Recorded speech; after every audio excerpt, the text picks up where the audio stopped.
امام الانبیاء حضرت محمد مصطفیٰ صلی اللہ علیہ وسلم مسجد میں تشریف لائے.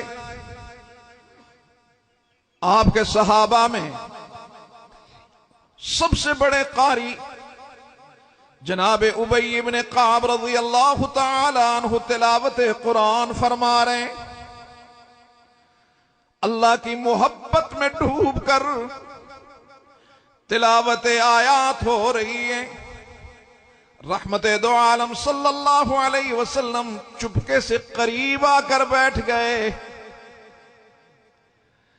جناب ابی بن کعب کو چندی لمحوں میں نبوت کی بینی بینی خوشبو آنے لگی. ہائے ہائے، آنکھیں کھول کے دیکھا نبوت کا سراج منیر طلوع ہوا بیٹھا ہے.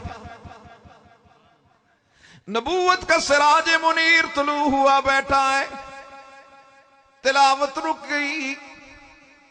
اللہ کے محبوب نے فرمایا اتلو یا ابی، تلاوت کر اے ابی. جناب ابی رک گئے، کہنے لگے کیف اقرأ امامک یا رسول اللہ، میں آپ کے سامنے قرآن کیسے پڑھوں؟ آپ پر قرآن اترا ہے، آپ کی زبان سے قرآن سننا چاہتے ہیں.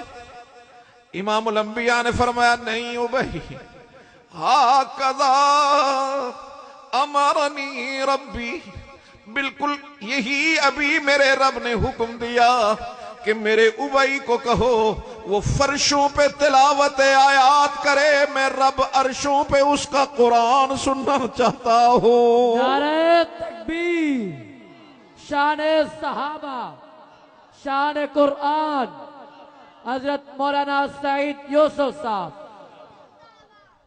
جناب ابی بن کعب پر کیفیت طاری ہو گئی، ہچکیاں بند گئی، زمانہ جاہلیت یاد آ گیا. اللہ اکبر. یہ ابی وہ تھا جسے کوئی سوسائٹی میں پوچھتا بھی نہیں تھا.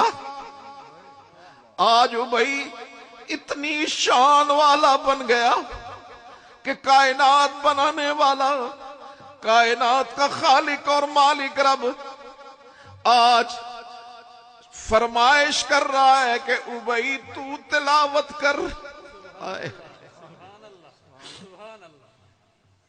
ابی تو تلاوت کر، میں تیری تلاوت سننا چاہتا ہوں.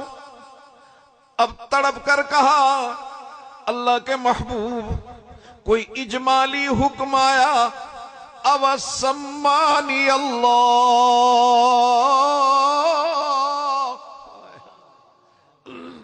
کوئی اجمالی حکم آیا یا اللہ نے میرا نام لے کر فرمایا؟ ہائے ہائے، کیا میرے رب نے میرا نام لے کر فرمایا؟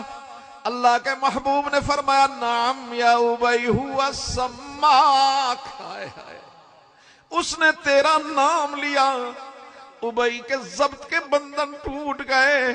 یہ ابی کتنے نصیب والا ہو گیا، کائنات پیدا کرنے والا نا رب اس کا نام لے کر فرمائش کر رہا ہے.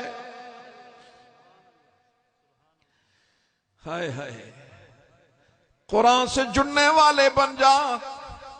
قرآن عزتیں بانٹنے والا، عزتیں دینے والا، عزتوں کو تقسیم کرنے والا. جو لگ گیا اسے عزتیں ہی عزتیں دینے والا ہے.